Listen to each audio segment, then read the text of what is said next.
Hello, everyone. Welcome to Laser Focus, the deep dive pop culture podcast from Nerdist. I'm Kyle Anderson. Thank you for listening. Oh, it's the spookiest one we've ever done. Because I think this is the closest to actual Halloween that an episode has come out. I don't think we've ever actually had an episode come out. This is the day before Halloween as you're listening to this, probably.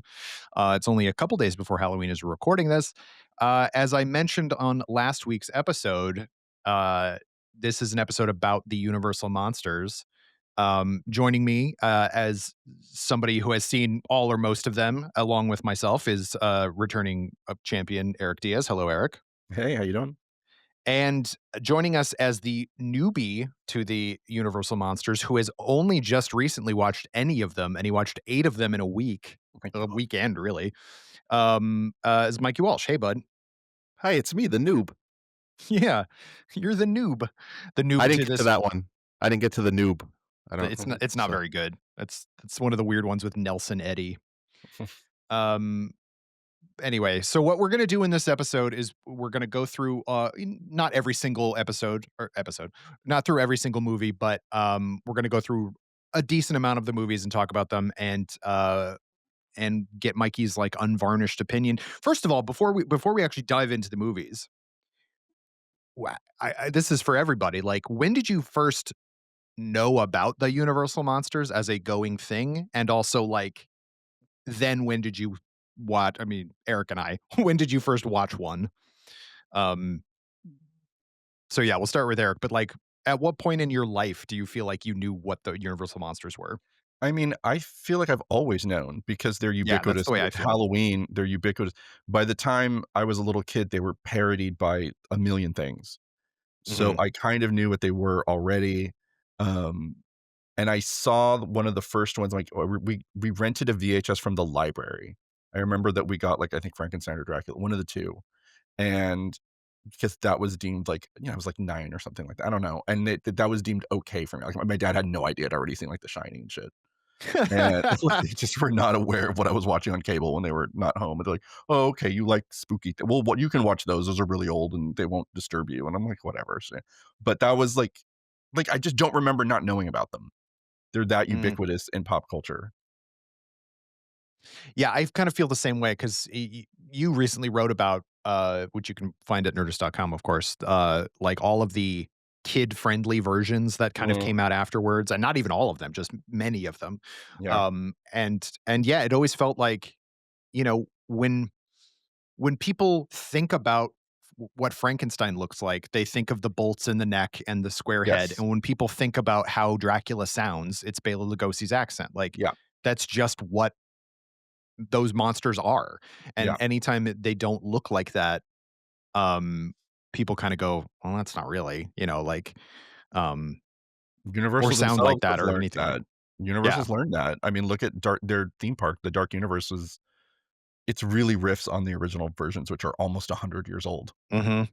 They could never make any other version of that land in the public consciousness the way that the originals did.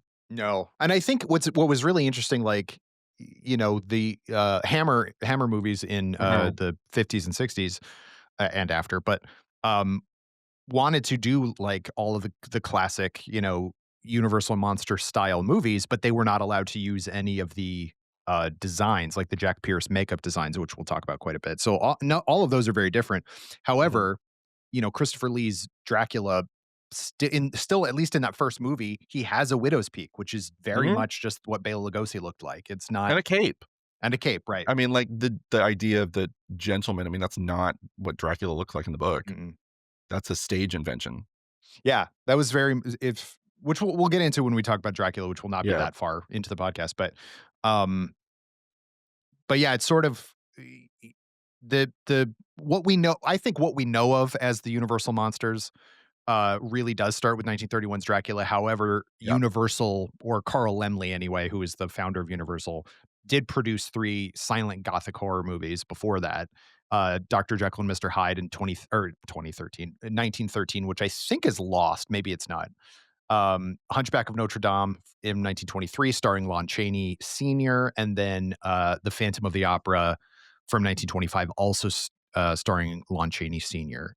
That is the one I think you've probably seen bits of, or at least images from The Hunchback. Um, and both of those are not like what we would consider proper gothic horror because they were written at the wrong time, but they are that big costume kind of, quasi tragedy type, quasimodo Yeah. tragedy. Um, uh, yeah, so we're gonna start. Mikey did watch the original 25 Phantom of the Opera, which obviously you've seen. You had seen the like reveal, right? Like Yeah. Oh, the image.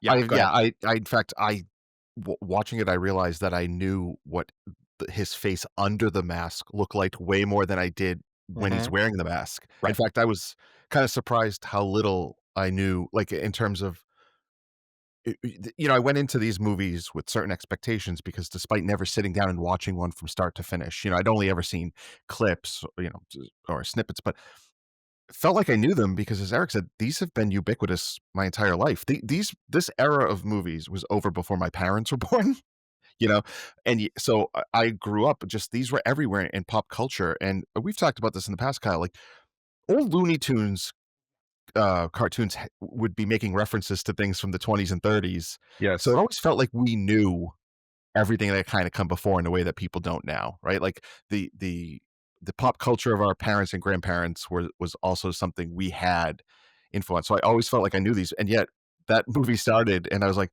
oh, I didn't realize this is what his mask looked like. I always assumed it was the mask better known from the later Claude Rains version, Mm, but yet I did know his face under the mask and how terrifying it was. yeah. Yeah. Which is so much better than the one in the remake. I mean, we'll get to it, but the Yeah. 20s makeup is superior. Yeah, and that's really like Lon Chaney Sr. was, we could do a whole podcast about him just in general. Well, that would be very boring, I think, for a lot of people. But he was, the man of a thousand faces, they called him. Like, the movie about him, weirdly, that they made in the 50s or no, the 60s, that James Cagney played Lon Chaney. It was the weirdest movie I've ever seen. But he was the man with a thousand faces, and he used to physically change. It wasn't so much makeup effects, though he did use makeup, as he used like stretching and pins and like Yeah, pieces of string to make his own face look different. yeah, His own face was very craggy if you've ever seen him. Like, so he had a very expressive face anyway. But and he was in a lot of like crime horror movies, like yeah. um, Well, that's what they really were. Like, yeah. really, if you look at Hunchback and Phantom, they're not Dracula was the first one that was like, "This is a supernatural thing, and we're not Mhm, gonna pretend it isn't." Because that was the thing before, which was you have to explain it away because they really felt the American audience would not buy into the fantasy. mhm. Little did they know they really would. Yeah. And the only reason Lon Chaney stopped being in these movies, like, I think the initial plan was that he was going to be Dracula, Yeah, he was. is that he died in 1930, only at the age of 47. And it's amazing that he had such a like lengthy and kind of still storied, career when he only had, he's born in 1883. So like, basically from the advent of movies, which was like just the teens to 1929, basically. That was his entire run of movies. And Yeah, there's the infamous, and I'm sure you've seen the picture of it, lost Universal horror movie called London After Midnight, where he yeah. plays sort of, I guess, Jack the Rippery type of. No, It's a he's a very vampire, but, like, it turns out he's not really a vampire. Again, it's like yeah, all those movies, it was always it's not really a it's very Scooby-Doo. right, It was absolutely, all actually, very much so. Yeah, yeah, it's not really because that would be silly, you yeah, know? those things aren't real. Yeah. Um, But yeah, so what did you think of that movie? Because first of all, how are you with silent movies in general? What is your sort of knowledge of that, and what did you think of Phantom? I realized after watching this movie that I have seen more approximations of silent movies than actual silent movies. Mm, Like, I've seen so many movies that will have silent movie sequences, and kudos to them. They do a really good job of recreating it. I before I watched each one of these, and before I watched any of them, I did my overall expectations. But for each, I did my specific expectations. And for this one, literally wrote the word "none!" exclamation point. I had no expectations, good or bad, and it was much better than I thought. good, Um, I'm great. I'm always very fascinated by very old movies, because I think to myself, like, these people were at the forefront of this amazing Mhm. medium. They had nothing to really build off of except for their own original ideas and how they managed to convey a story with people who can't actually talk on screen. I thought it was great. I think this one gets a little lost in its own plot at points and kind of jumps here and there, but overall, I thought it was excellent. I thought he was really scary. I liked that. What I found with these movies overall is I like the ones where the monsters are just monsters. The Yeah. most, the Wolfman excluded. I have thoughts on that we'll get to, but yeah, he's scary. He looks amazing. The makeup and costumes across all of these films, even the ones I don't like, consistently incredible. Um, they look great. You know, one of the biggest complaints about modern movies is the lack of contrast. Mhm. Yeah, you watch these movies and things that are happening in the dark, you can totally see without losing any of the impact of it being dark and scary.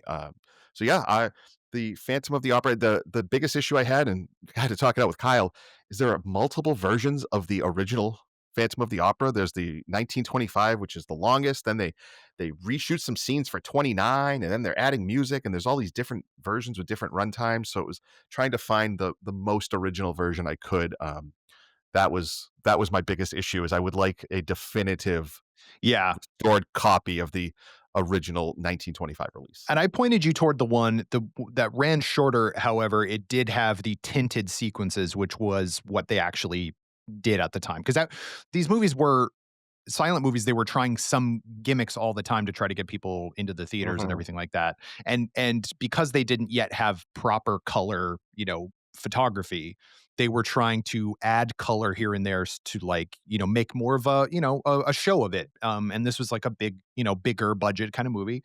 And so for some of these bigger, more lavish sequences, they would add tints of color, either blue and specifically red in the like recreation of the whatever play it is they're watching, which is really gorgeous. I think most of that stuff, like Rupert Julian is the director, and like a lot of silent film directors, you don't know a ton about some of these directors, and that um but they he directed 60 films and acted in 90 films. Like that's these the bulk of film history happened in Yeah. the first decade, and most of it is lost. Yeah, most It's of an it's gone. incredible fact of because they just were cranking these things out because they had to show them. This is way old inside baseball stuff, but like in every studio owned their own theater chain, so they were making Mhm. movies specifically for their own theaters, which so it wasn't like Disney putting out It's a closer movie to in TV every theater. production today. It's closer Yeah, to very how much so. TV is because people would go, like, almost 2, 3 times a week to the theater. Yeah, Like, I was it that was a that big was the thing to deal. do. Yeah, It was the thing to do, and so they had to constantly crank out these things, and they weren't often, they were made very quickly, you know, and it was much closer to how TV is done. yeah, and Which most of them were, makes some of the stuff they accomplish even more yeah, amazing. There are sequences with hundreds of extras Yeah. and elaborate sets, and it does these do tend to have a kind of a elevated play quality in some scenes where it very Oh, much yeah. looks like you're looking at a stage, but even then, like, they are extravagant stages, so the fact Mhm. that they were pumping these out, but also capable of doing such big, ambitious sequences is really impressive. yeah. I really like the original, but it is kind of once you see it once, I think it's unless you're going to like see it with a live orchestra or something like that. Mhm. I feel like unlike something like Nosferatu or Cabinet of Dr. Caligari, which I have watched multiple times all the way through, I feel like Phantom I sort of just edited highlights is fine. Like it's the images and the mood that kind of Yeah. I return to more than anything else.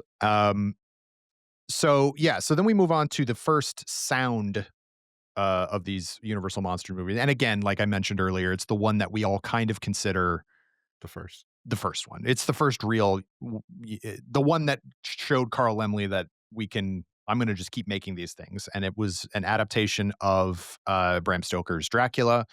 It was written by Garrett Ford, but it was basically based on the John L. Balderston The stage stage play.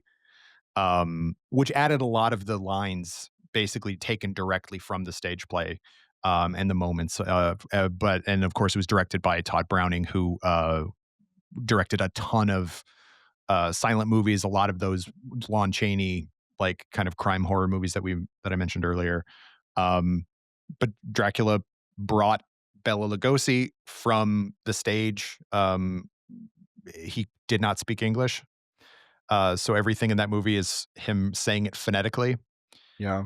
Um, They did not want him either. Like, no, they basically, like, finally capitulated when he was willing to work for peanuts, yeah, and you that's know? really few people in Hollywood, or well, I won't say few stars as big as Bela Lugosi had such a tragic career because he undercut his own talent, or they undercut his talent and he just allowed them to do it for such a long Yeah. time. It's a real bummer if because Karloff, because he could speak English, Yeah. um, was like, you can't you pay me what I'm worth. And basically he was a movie star and Bela Lugosi was a bit player after a while. And Oh, yeah. it's a I mean, real he's shame because Bela Lugosi has such a regality to him in the role of Dracula. yeah, and if you see that, because I mean, we should mention that Dracula was filmed twice because the Spanish language Right. version was filmed on the same sets at night with different actors, and it's superior in every way except for the actor that plays Dracula sucks. Yeah. Yeah. Yeah. It's a real, because it is a way, like the story makes more sense. The Everything's more camera fleshed moves. out. Yep. Yeah. Yeah. Like, other than that first scene in those scenes in the crypt, I think are really good. But then the Oh, yeah. opening scene where That's what Dracula everybody meets, loves. Yeah. yeah. Anyway, But let's see what Mikey thinks. Mikey, what did you think about Dracula beforehand, and what did you think of it after you watched it? This was the first one I watched. Did not go chronologically. I have a reason for it. Doesn't matter. Yeah. First one I watched. I love this movie so much, and it made Good. me so excited to watch the rest of them. Um, my expectations were not super accurate. It doesn't matter. Those don't matter, right? It doesn't matter. But literally, this is how blind I went into this. One of my notes before I started it was, is this a silent movie? I wasn't even sure. Uh, it starts, and there's a character at the start that made me think, oh, this could be a slog. Like, this could be dated in a way I was worried about a little bit. And then that actor changes his performance very quickly, and I was all in. I was like, "Yes, Are you this actually talking feels modern in a way I wasn't." My boy Dwight Frye, Dwight Fry's uh, Renfield? Yeah. is the transformation between his Renfield at the beginning to when he becomes, Dracula's familiar, although I don't think they use that term Oh. necessarily, is so good, and his performance is so amazing that I was like, these are not what I expected in the best way.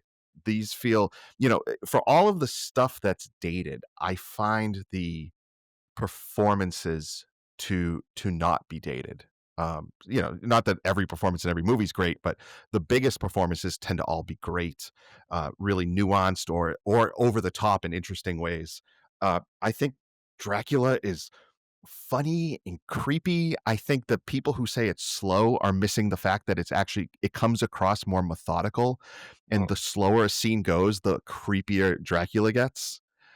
Even the first couple movies in these, they have the white noise because they couldn't record yes. sound, the best way. It's like I had to research this so I understood. So I'm sorry if I get it a little bit wrong, but like it's the way like if you put an album on, like a vinyl Yeah, there's record tape before. hiss, basically. Yeah, yeah. It's basically like so you hear that, but it adds to it.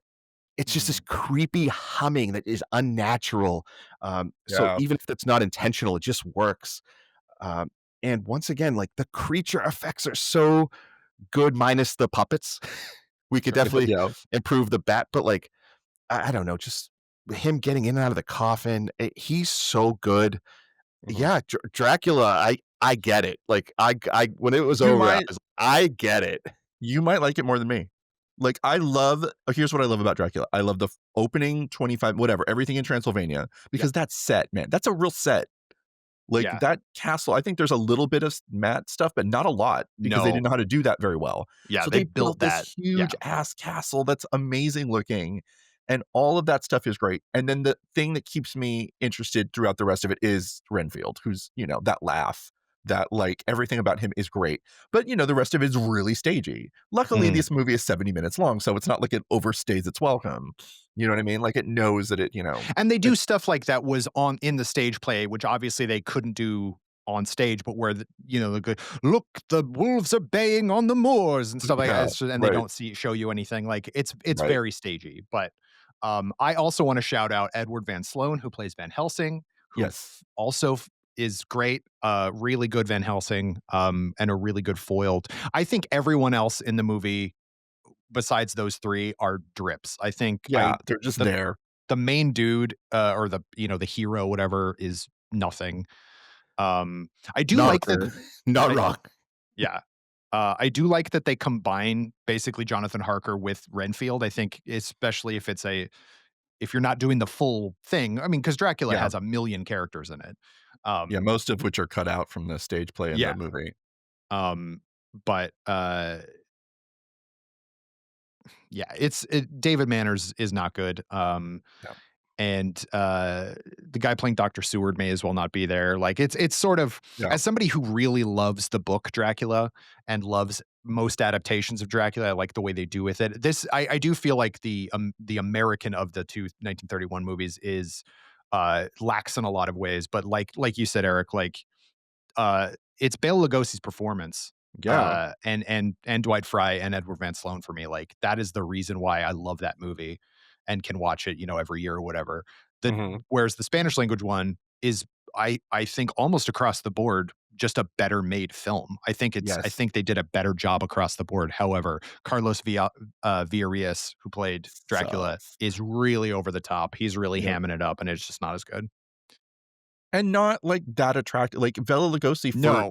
that era and for probably a lot of women were into, like, there's something attractive about him that, Well, because he's made actually Eastern yeah. European and He's actually sort of actually like, Eastern European, yeah. whereas, Carlos Villarreal he was a Spanish actor who, worked in California and Mexico. So like Yeah. eh, there's a there's a familiarity to his look versus Bela Lugosi's, who looks, Mhm. more exotic, which was big back then. Like Yes. Rudolph Valentino was a heartthrob because he looked exotic, like stuff like that. That was non-homogeny was a big thing back then, Yeah, which I watching think. this movie at 9 might have been the start of Eric Wants to Be a Vampire. You Like, think? this might yeah, like, that might well, no, because 'cause I've always tracked it to, like, Fright Night or Lost Boys, and I'm like, "You know what? It might have been Dracula because it was the Mm. first one I saw." You know what I mean? Like, Mm. I've always thought it was the later ones that I watched more, but no, like, he lives in a cool castle, He has a he's his turned into a bat, his dress know? sense is great. Yes, like, all of it. So, that it might have been the OG that did Yeah. it. Um, yeah, man. I'm glad you like this, Mikey, because like this, if you didn't like this one, it was gonna be a rough go, I think. Like, Yes, I completely agree. If I did not like this, if I didn't vibe with this one, I'm not sure I would have liked more than one other one. yeah. But I and this also could have been because it was my first and I didn't necessarily have expectations, good or bad. I don't I just found it creepy and unsettling in a very compelling way. He's Mhm. like even the scenes that are kind of like okay, do like this is not I didn't care because he was compelling or Yeah. Renfield was Right, compelling. right, right. Like even the moments where the script kind of isn't as good as it was earlier or will be later, they keep it moving. And you talk about that castle, like what a Mhm. sequence. Like even though Yeah. I thought like at first I'm like, oh Renfield, like what's going on here? Not knowing what was coming just looking at that scene and how big it was, like, you see stuff now that doesn't look nearly as good or No. interesting. It just so yeah, and it's, I thi I'm glad I started with this one. Yeah, I I'm too. think Great. that the lack of music is what's jarring for a lot of people because we're so used to movies with me, you know what I mean? But this is such an early talkie that they Mm. didn't know yet that like, oh, they thought it would be more realistic to not have music with people are talking, and then they very quickly realized because Frankenstein comes out the same year and it does have music. Yeah. Like they really quickly were like, And in We fairness, need it's just Swan Lake, but it's still good. Oh, yeah, yeah, in right, in the beginning of Dracula, but, like, it doesn't have a score, and then like, within the same year, they realized because like, Frankenstein does have a score, and it Yeah. helps, like, Yeah, very much. you know I don't know when Um, that decision was made, but yeah, I mean, because Dracula came out in February the and same year. Frankenstein came out in November, and these movies were made after the success of Dracula is what prompted them to make Frankenstein. So they were Yeah, able much quicker to like learn from the mistakes or learn from the, the audience reaction and things like that. Yep. The fact that these movies came about so fast is one of the like amazing things about them, and that the quality of most of them are, at least the first, batch, are it's incredibly high, and it's kind of surprisingly high. Yeah, 1931 was for horror, I think, what 1977 was for sci-fi. Like that, you- these two movies came out that year that set such a huge bar, and just like Star Wars and Close Encounter, like that these two Totally. huge things happened at once is crazy. Um, so yeah, Uh-oh. please go ahead. No, Oh, I don't think you're gonna be prepared for what's coming next. Oh, so next up is Frankenstein, directed by James Whale. John L. Balderston actually wrote the story for this one as well, and it was written by Francis Edward Farrago and Garrett Fort, who also wrote Dracula. Um, this, if I think this, I mean, Mikey is chomping at the bit to try to yeah. say something about it. I love this movie quite Oh, a yeah. bit, and I have to divorce myself from it because I saw this before I read the book. Yeah. The book is so much better than this movie, but just as a movie, I think it's a good movie, and I Yeah. really like Dwight Frye in this too, and obviously Karloff is incredible. Yeah. Let's go to Eric first. What do you think of the Oh, I first? think Frankenstein. I'm famously more of a vampire guy, but I do think James Whale's Frankenstein movies are way better. Just Yeah. way more interesting, shot better. Like just everything about. Like I just watched a great video on the life of James Whale that from Matt Baum. If for anyone wants to look it Oh up, yeah, yeah. and it's incredible. Like his life is Anyway, but like it's just he had a better eye for stuff. He understood the subtext probably more than Todd Browning, I think, did. You know what I mean? He was playing with all of this, stuff as, queer subtext. So there's so much, Mm. especially in the second one. But like even in the first one, there's a lot of great outsider stuff. And yeah, I love Well, the and there's first so two. much like iconography that we Yes. associate with all versions of Frankenstein that, Yeah. like Or the him. yeah, him exactly, the way he looks, the way he kind of Yeah. lumbers around, like it's alive, like all that stuff, Yeah. like that sequence of uh Victor, well, I guess it's what's his name in this one? Henry. Henry. Henry in this. But there is a Victor. Yeah, There is a There's one of they the most swap absurd name changes ever. they Yeah. literally just swapped the two names of the Yeah. friend and the main character. It's ridiculous. Um uh but like all of that sequence is, and I actually think that, he goes over the top a bit, but Colin Clive I think is quite good in this. I think he's Yeah. you know, but he of course also was a gay actor who was sort of closeted, and there is absolutely, you have to read the gay So, subtext into it, and oh my God. Yeah. um but I get the sense that Mikey didn't enjoy this one. No, Let's yeah. see what Mikey had to say about it. I'm coming off the high of Dracula. I expected out of the 8 movies I had planned to watch that this would be the best. I think this movie stinks. And Wow. I Wow. and I think that it gets by on 2 things. One, Karloff is the monster. Yeah. He's great. He looks amazing. I understand, and I have read Frankenstein, how different the universal version of Frankenstein monster is from the one in the book, right? I Yeah. don't care. I have room in my heart for both. He looks amazing. The way he moves, he's set. It's such a different story. I actually think it's a very weird adaptation, like one of the weirdest adaptations I've ever seen. When you know the source material, Yeah. it starts off with this ridiculous warning intro, like you're about to see the scariest thing ever. Um, so I think it gets by on Karloff as a monster, and then the sequence with him accidentally drowning the little girl, followed by the father carrying her through Yes. the town square where there's a wedding party going on. That's incredible. It actually feels like it's in a different movie because the rest of it's a little on the, I think, a sillier side. Or um, I think that visual of the father carrying the daughter, and I'm like one of those weirdos that's was spent decades begging for Jurassic Park to finally have a dinosaur eat some kids. So like this was right after what I want, which is like a movie that isn't afraid to like get really dark. But for the most part, it just didn't really work for me. I don't know. The other problem too is I wrote down my expectations. I'll basically know the entire movie. I thought that this story was so well known that I would know almost shot for shot without ever having seen it. Little did I know, like, there are other people there when he brings the monster to life, except the monster doesn't actually come to life for 4 more days. Yeah. Why? Like, what are we doing? Why are we just sitting around? Let's get to them. One of the great things about these movies is it just gets into the movie. Like Yeah. these movies, like all of these movies, if they were made by a modern screenwriter and director, would have 20 extra minutes at the start, at least, and 20 extra minutes at the end. And these movies are like, no, here's what's going on, here's what happens, and then it's over. And it's great. Like an hour 10, hour 15. Um, this one to me just has a bunch of filler around a great performance and a great sequence. And That's it how I just feel about didn't work Dracula. for me. That's how I feel about Dracula, which I still love, but like it's a lot of filler around a few great performances. Whereas I love Frankenstein. That scene you're talking about where he's taking the body of the daughter, I just found this out from this Matt Baum video. James Whale told every single extra like to have a different react. Like he instructed all of their reactions. Like you're gonna react like this. You're gonna react that this person over here. Like, and most people back then didn't think it big picture like that. Like everybody looked shocked is probably what they would have done. No, he didn't do that.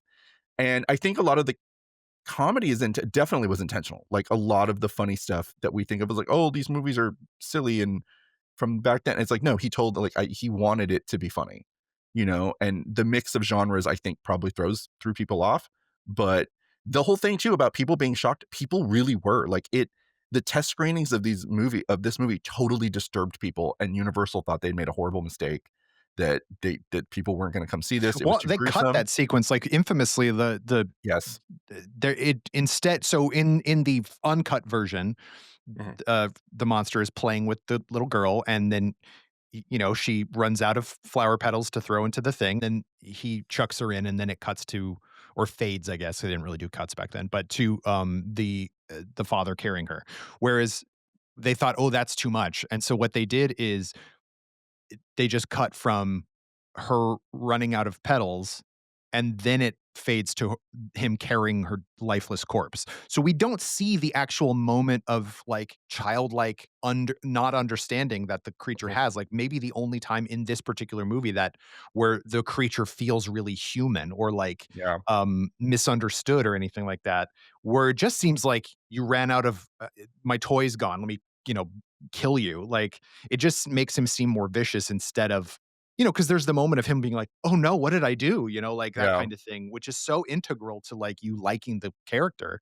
Yeah. And it's really amazing that even based on all that and cutting that sequence and everything like that, that Karloff's performance was so nuanced and sympathetic that they were able to make Bride of Frankenstein, where he does become like an actual fully fledged character, which we'll get to in Yeah. a few minutes. But um, yeah, I'm surprised to hear that you didn't like it, Me Mikey. I too. should say I forgot one thing. I mean, Dwight Fry's awesome in this movie Yeah, of once course. again. Like He Yeah. plays so, Yeah. you Fritz. know, Fritz, which was another shocker. Like, oh, it's not Igor. Like, It's Well, not it's not Igor. Igor until much later. Yeah. Son of Frankenstein, I believe, Yeah.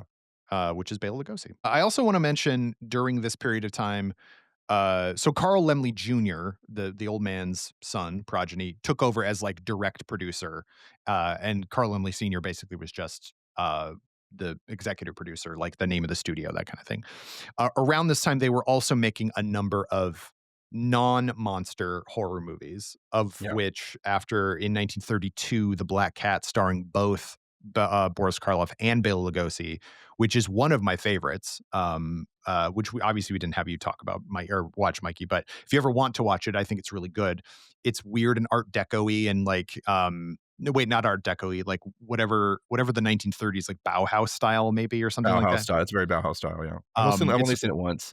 but Bela Lugosi's the hero in it, and Karloff's the villain, which Ooh. was maybe one of the only times Lugosi actually got to be like the hero and not the villain or a side character or something like that. Also around this time, other studios started to go, "Hey, we should do this too. This is doing," so that you had Warner Brothers making stuff and Paramount making stuff. And I forget if it was Warner Brothers or Paramount, but Island of Lost Souls is another Oh, really great one that came out in 1932, which is based on the island of Dr. Moreau, in which Bela Lugosi plays the sayer of the law. He's just, one of the animal people. But that one is really transgressive and really queer and really interesting. But yeah. um, but it's interesting to think about, like, there was so much controversy around Dracula and Frankenstein that the Universal movies tended to stay really tame by comparison, whereas some of these other studios to try to get like Yeah. White Zombie also is another like really like, oh boy, that was another one that Lugosi got to be in for like pittance. Like he basically Mhm. couldn't get hired after Dracula. But yeah, so once you get past 1931, then we're kind of off to the races in terms of this being a franchise, which is, something we'll get to a little bit in a bit. The next movie that officially counts as a Universal monster movie is 1932's The Mummy, directed by Carl Freund, who was a cinematographer, written by John Balderston, from a story by Nina Wilcox Putnam and Richard Scher. Stars Karloff as the titular mummy, Ardith Bey. I think this movie is boring as shit. Yeah, this one's boring to me. Um, yeah, 3-0. We can all put that down. yeah. Very boring. With the Yeah. exception of the opening scene where the Yeah, guy awesome. sees Yeah. Karloff wake up and he goes, "He's going for a walk." It's the Yeah. best. It's so That good. that Oh. opening scene is so good, and then the rest of it's boring. I was Yeah, so upset. I was so upset that the opening scene was that good, and my expectation for this was don't ask me, I can't even explain why. I thought this was gonna end up being the scariest of them all. I just interesting. think there's something really and, maybe it's also because I kinda knew the inspiration, which was the opening of King Tut, right? People thought there was a real Mhm. curse, Sure. not Yeah. knowing about germs, right? Like, it seemed like so I had a feeling like, "Oh, this was something that was really scaring people at the time." It that opening sequence is so great, the makeup is so great, and then this is talk about convoluted in a way that these movies tend not to be. I thought this was boring. I mean, Karloff is good, his face is interesting. Right. Yeah. He moves in an interesting way, physically moves in an interesting way, but there is almost nothing to hold on to here. No. No, and what's interesting is this did have an impact in the sense that I think this is the first I'm the immortal character who am obsessing about this young woman who's the reincarnation of my dead. Like that's something that Dracula movies have picked up on ever since, but it is Yeah. kind of a mummy thing. Like Yeah. that's like they kind of created that trope.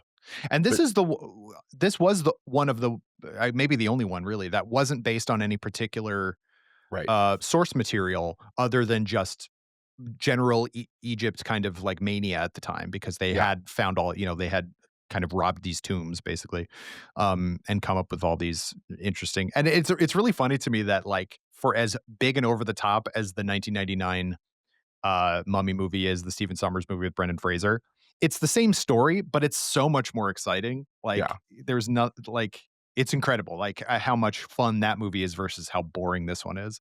Yeah. Granted, this is only however long it is, like 65 It's really minutes. short. But I mean, It's 73 minutes and it feels like it's 120. Like it's right. so lethargic. Um, but it has that amazing opening sequence and it's great on Yeah. a poster, like Karloff sitting there with his arms crossed and stuff like that. It's incredible looking, but It's crazy that that's the only time you get him in that makeup. yeah, and It's just it. yeah, I wanted to leave this stuff to you, but I did do a little reading about this, and the makeup for that was basically torture. yeah, And he Yeah. filmed all of that, I think, in one swoop after like an all-day makeup session, followed by filming all night, followed by 2 hours to remove it. yeah. Sounded like it was really miserable. So I get it, and I did like seeing his face, like versus like you're playing the Frankenstein's monster. But yeah, but not a good script. Well, and like he is a good actor, and so like when he's there going a knock sur la moon and things like that, Yeah, like yeah, yeah, yeah. like he's got a good voice, and that's part of his kind of charm. Also, he got to, and this is a period of time when a lot of quote unquote white actors were playing quote unquote not white people. um, Yeah. Karloff was British, but was of Indian extraction as well. So like his Yes. great grandmother or something like that, maybe his grandmother was Indian, and so he had that sort of heritage as well. So that kind of added to his interesting features, which kind of made him a little more castable in some of these roles. However, it doesn't change the fact like he played Fu Manchu like next year I after know. this and stuff like So that. And it's like, wrong. oof. Although in Can I just fairness, yeah, please. no, oh, no, I was gonna say, like, talking about, like, Karloff and how he looks, these movies do something I wish movies would do now. Cast people with interesting faces. 100%. Like, Yeah. Yeah. Steve Buscemi and Willem Dafoe would have been the stars of these movies had they been born 100 years earlier, you know? Yeah. And it's not that there aren't any really attractive people in these films, that there are. Most of the women are like that play the leads, the romantic interests or the objections of affection are gorgeous, but like these movies are full of people with interesting faces and it Yeah. just makes it feel more real. And when it feels more real and accessible, it's scarier. I mean, I think even 80s horror movies still did that to a certain extent. Like, I feel like the demarcation point was Scream, which as much as I love it, after that, everyone in horror movies started to look like they were carved out of cream cheese. Like, they just looked like perfect GQ model Yeah. thing. And I'm just like, it's boring. Like, it's boring that all these people, like, I like watching like these 80s horror movies where like people have zits, and you can like makeup couldn't cover it. Like, they just looked like people still, you know? Yeah. There was never any glamour. There were scream queens, I guess, in the 80s, but they really were just kind of people. Like, Yeah, they were just people. Yeah. even I was thinking about, like Jamie Lee Curtis, obviously beautiful woman, but like she's kind of awkward looking. I mean, the way that she Yeah. plays it too as Laurie, and it's only when she gets to, do movies like Prom Night and like Terror Train where she actually is like more glam. Yeah, but even then, it's like she looks like a real person. Like, there just came a point where everybody started looking like, especially in the late 90s and early 2000s, everybody just started looking like models. Yeah. And And they were. and they were. It was just like, oh, this one they look. It was all about looking good on the DVD cover, the VHS box, whatever, Yeah. and looking very, very pretty. And that's nice, but it's not And relatable. we have Scream to blame for Yes. the floating head poster because that's Yeah, we all it do. was. It was just the floating heads. Yep. Um, but yeah, so The Mummy, boring as all get out. Then we move on to 1933. We have two movies in a row by James Whale. And I hope that Mikey likes both of these more than the original Frankenstein. First, we have 1933's The Invisible Man, starring the great Claude Rains Yeah. as Griffin the Invisible Man. This movie is so stinking good. Yeah. It is maybe my favorite of all of the Universal Monster I movies. hadn't seen it in years and years and years, so I didn't remember. It was like watching it for the first time. This is the one I had to rewatch because I hadn't seen it enough. Yeah, Oh my god, it's so good. it's so good. I've seen It's this one so many times, so I so didn't need to rewatch it. crazy. Like, and I'm directing people to Matt Baum's video, a lot crazy behind the scenes stuff with this one because Yeah. he had just made, of course, Frankenstein was a huge hit. He had just made a movie called The Old Dark House with a lot of like Karloff and Gloria, a lot of people who are end up in The Invisible Man. That was a huge flop, huge Mm. flop. And so they took a risk on him doing this movie, and they kind of tried to cut out a lot of things. They tried to cut out a lot of the humor. Yeah. And he was like, no, he insisted, like, we need like, this is parts of this are funny. We have to, and they let him do it. And again, another big hit for them, so. And talk about cackling. All of his movies have great Oh, cackling, but this one has yes. some great stuff. Mikey, you've been nodding emphatically. Please tell me A what you thought of. lot of expectations here for this one, huh? Mm. I went in with almost no expectations because I have never cared for Invisible Man stories. None of them have ever appealed to me. I just not my thing. This was the best one. This movie rules. It ended and I thought to myself, because I know Claude Rains and I've seen Casablanca where he's amazing. And the movie ended. I was like, "But Claude Rains the best actor who ever lived. Like that's how good he is in this film. Yeah.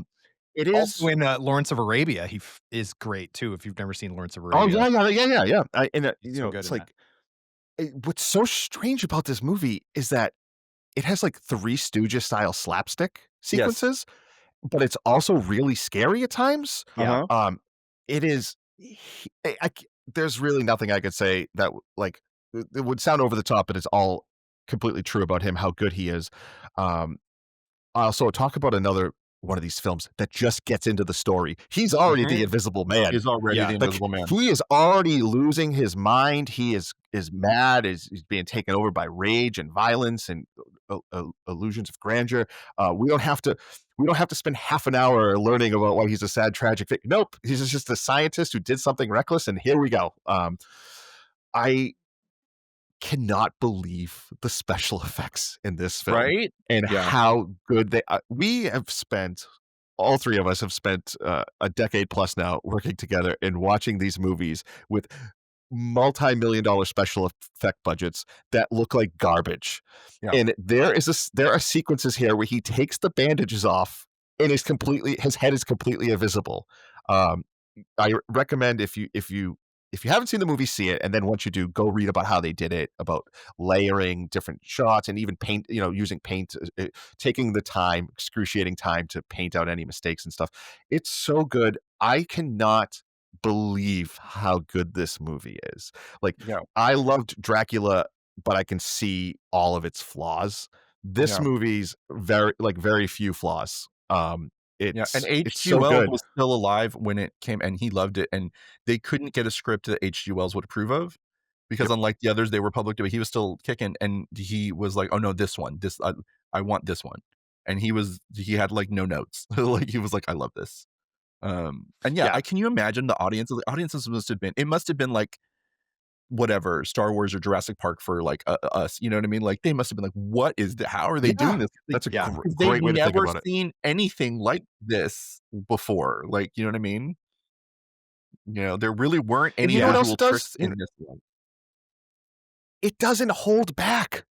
He No. murders 100 people on a train. Yeah. He tells a guy, I'm gonna put this car in drive. You're gonna go off a cliff and you're gonna die." And you're like, well, they're not gonna do it after they told it. And then he just does it. He just Yeah, he straight just up does murders it. him exactly how he says. Like, these movies, when they're at their best, do not hold back from the violence. Look, they're completely bloodless, right? Like, Right. Yeah. completely bloodless. And there is a certain, in some of them, especially earlier, there's a certain element of like Greek tragedy, which is where we kind of tell you the violence or kind of hint at it more than directly show it. In this one, we see a train, but we don't see the people on the train, right? We see the cargo, but we don't see it. But it still works. And the fact that, like, it's like, oh yeah, he murdered 20 people yesterday. He killed 100 people on a train today. It's great. Like, we see him at one point, right? He sneaks into the meeting where the cop doesn't believe he's real, and he just beats the cop to death right there.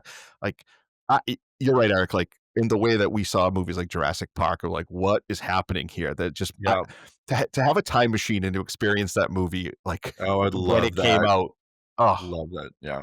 And yeah, like you're alluding to, Mikey, there's a brutality to this movie that none of the other movies have. Because even Dracula, who is a scary character, maybe the scariest of the literary characters that were made into Universal monsters, he all of the the implied biting happens off screen. Like, none of it actually occurs um uh, in front of our eyes, kind of thing. And whereas, yeah, like Griffin just beats the crap out of people, knocks, like, does all sorts of stuff. The sequence toward the end when he is when they're chasing him through the snow, I think is like one of the greatest um big action sequences that they had yet done. And yeah, it's amazing to me. And I think, as we mentioned, like, I like Frankenstein. I think it looks great. I think James Whale has a really good sense of visual storytelling in that movie. Yeah. I think he's just like On knocking it fire. out of the park. Yeah. Because He had even the something old to Dark prove House, too. which yeah, Yeah. the He old had Dark something to House prove because is that one bombed, staging. yeah. Yeah, please Yeah. go ahead. Yeah, no, he had something to prove to Universal because that one Yeah. bombed. They weren't sure to bring him back, and he's like, "No, no, no, no, no. Let me do this," kind of, and again, knocked it out of the park. Um, it's Yeah, crazy. it's an incredible movie, and it's the one that gets talked about the least because The Invisible Man is sort of the least interesting on paper. Like you were saying, Mikey, like, who kind of, and most of the Invisible Man type movies that they've made after this, who cares, that kind of thing. Like, Yeah. there's only so much you can do with it. It's the fact that Griffin is an insane person who is invisible. Yes. That is what's scary about him, not the fact that he is invisible. Um, and really, up until the Lee Winnell movie from a few years ago, has there been a character who is? I mean, I guess Hollow Man is sort of the same thing, but that movie's Yeah. not good. Yeah. But yeah, I'm glad you like this one. So then, loved it. yeah. And then we move on to Bride of Frankenstein, which by most people's estimation is the best Universal Monsters movie. Yes, I agree. Eric, why don't you talk I us mean, through this movie? I just think this one. I mean, James Whale didn't want to make it, like, but they were really insistent that he come.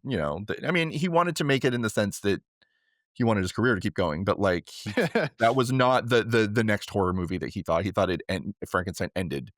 And then he's like, all right, but you're going to let me do whatever I want. I'm going to bring comedy into it. I'm gonna, Gonna I make the mean, gayest character in the the, history of characters. yes, the gay, like Dr. Dr. Pretorius is Pistorius is so so gay.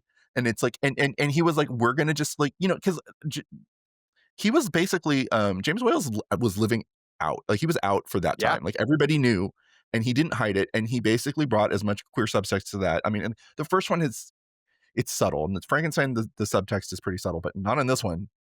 Like the whole, like, I'm gonna, I need a friend, like the persecution, like it's so on the nose, yeah, but it's so making a great. There's mate so, for himself, like all that stuff. yeah, like they had to be they couldn't use the word mate. Like Mm-mm. this is the one that where the Hays Code had started, like Yeah, they had started to like crack down on what you could or could not say and do in these movies, which is why there's a big break after this one. But I yeah, like, it's still, I think it's fantastic. Like, it's so much iconography in this movie is so great. So much of the things we associate with the first Frankenstein are from this one. Like him talking, yeah. just him talking. Yeah. Um, yeah, I think this movie, I still think I prefer the kind of simplicity of the first movie in a lot of ways, but I do think and I also think that Henry Frankenstein is not a character in this movie. Like No, he no, he is, doesn't care.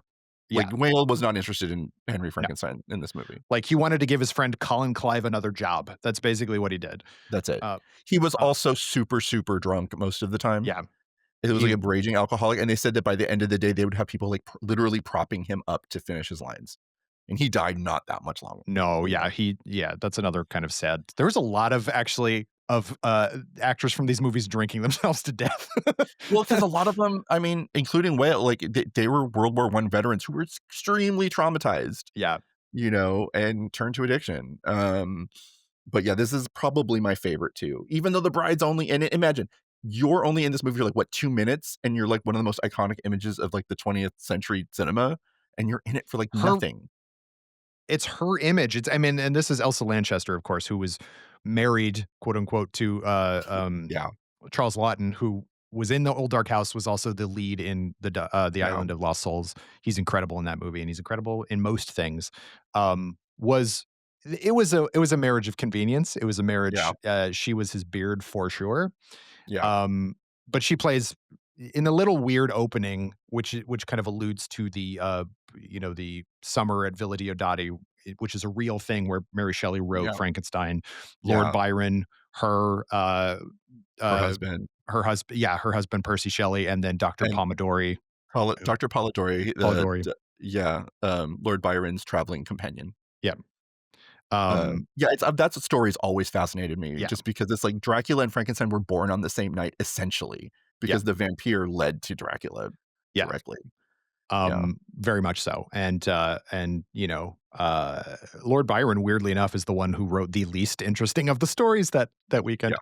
yeah, Um, but yeah, like 19-year-old Mary Shelley. So Elsa Lanchester plays Mary Shelley in the little like opening prologue thing, which they never come back to, which I think is a mistake. But um, and then she plays the bride, and that image of her with the hair and everything like that is mhm. on the friggin' Blu-ray box. You know what I mean? That's the image because it is That's the called The image. Bride of Frankenstein. But yeah. So Mikey, what'd you think of Bride of Frankenstein? This movie stinks. Really? You I just don't like the hated it from Frankenstein the movies, eh? I all right. I'm sorry. I hate the opening framing, which is that the first Frankenstein was just Mary Shelley telling a story, and that this is I don't know if either of you ever saw a Nocturnal Animals that came out probably like Never 10 years saw it. ago I with did. Jake I Jill. did see I that. Yeah. hate that movie because it's a movie where somebody in the movie is reading a fictional story that's supposed to be an analogy for her real life, and it removes you from the characters. So this movie starts off by being like, what you're about to see is a story within a story. I just don't care about that as much. Hate that framing. um I expected this. I don't know why I expected this to be hokey and silly, and that's exactly what I thought it was. I thought it was hokey and silly. In fairness, it turns out that this is the movie that most inspires Young Frankenstein, way more Yeah. than actual Yeah, Frankenstein, so I couldn't yeah. stop kinda laughing. I couldn't kind of stop laughing at certain things that happen here. It's just I don't know, it's just weird to me that all of a sudden there's a second doctor who's creating life, and I think, like, the sequence with him showing the mini people in jars that he made is so incredibly stupid. Oh my god, I love that. I That's love that. I just like it was too much for me. Also, I couldn't wait to see The Bride. I could not wait to see The Bride from the movie The Bride of Frankenstein. And it's an hour and 15 minutes, and we don't see her until an hour and 10 minutes into the film. She's instantly the most interesting character in the movie. She's absolutely compelling. I wanted more time with her, and it was like, okay, goodbye, movie. It just ends. I liked the original Frankenstein way more than I like this. Wow. Even if, yeah, I mean, this is the idea of Frankenstein's monster as this horrifying creature that you should be scared of clearly comes from this movie. This is the version that is terrible and attacking people and violent. The first one, you know, he's like a child who doesn't know better, right? More like Lenny from do I have the right Yeah. name from of Mice and Men? Yeah, Right? Mice and Men. Yeah. Yeah. This is the scary version. This is the version you're supposed to be afraid. Yeah, sorry. I feel like I feel a little bad that you guys love these Frankenstein movies, and I Oh just yeah. didn't like But I them. mean, it's not just us. I think it's kind of widely considered that the Frankenstein movies are the best of those. When it's also like you have to at least be on board with, like, this movie is camp. It's Yeah. camp. Like, Yeah. and so On if you're going in purpose. expecting a scary horror movie, which why wouldn't you, I suppose?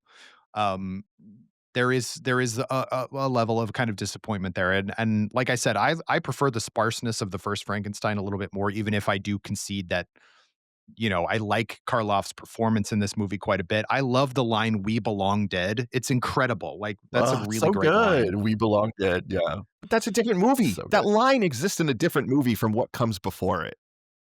You know, It's like just it's mixing so genres though. Horror does that a lot. is it? Horror mixes I genres a know, lot. but I feel like The Invisible Man mixes that and with like perfect balance. But this is just like maybe you're right. Maybe if I rewatch this going in being like this is hokey but intentionally hokey, I might like it more Yes. if I kind of understand what it is I'm watching more. But Kyle's right. That's an amazing line.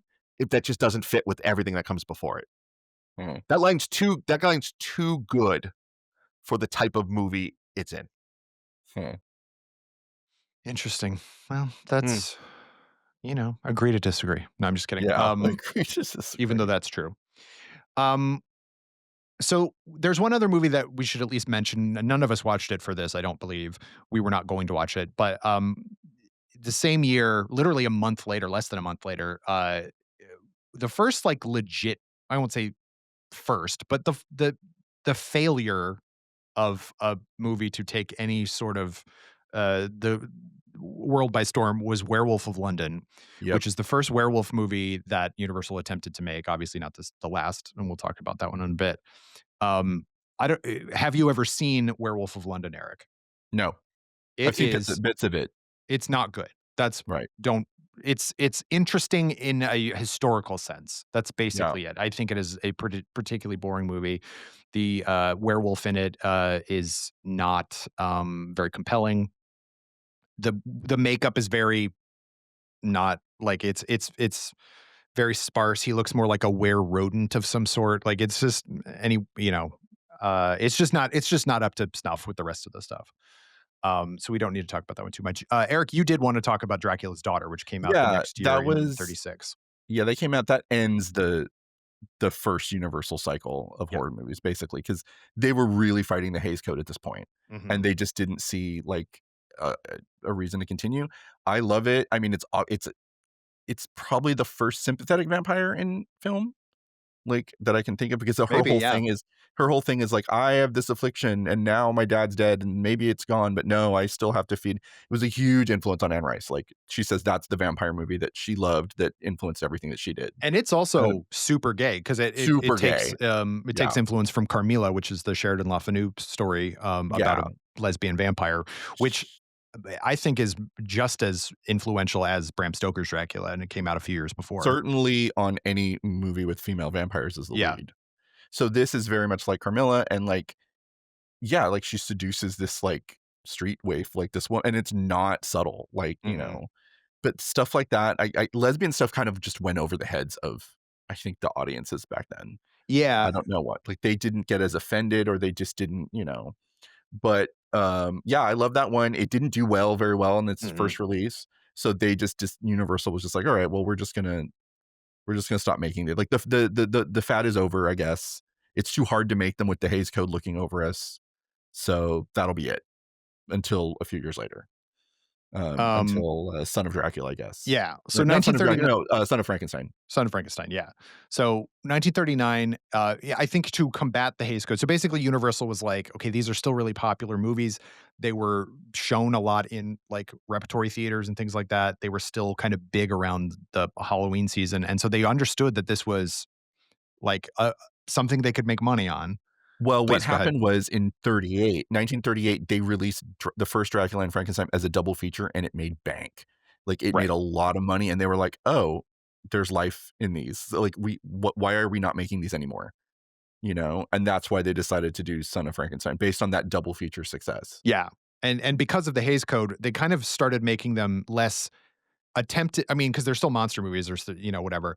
Um, but they're much more adventure movies at this point. So Son of Frankenstein this is the last time that Karloff would play the creature. He would appear in other Frankenstein movies and other Universal monster movies in which the creature appears, but he would not play the creature.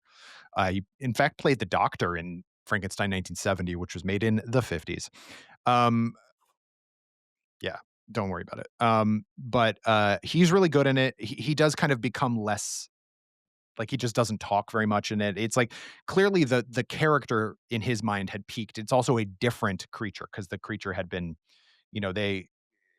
it's like reanimated a third time and like different bits and stuff like that.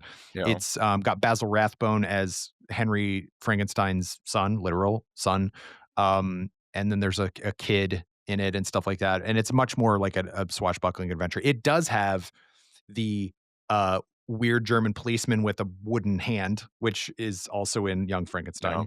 Um, and I like Son of Frankenstein. I think it's an It's interesting okay. movie. It's all right. And it also has Bela Lugosi as Igor, which is the first appearance of Igor. Which just shows how much he's like, Yeah, went he's from third billed. leading man to Yeah. like third billing in these movies, and he would take it because he needed the money.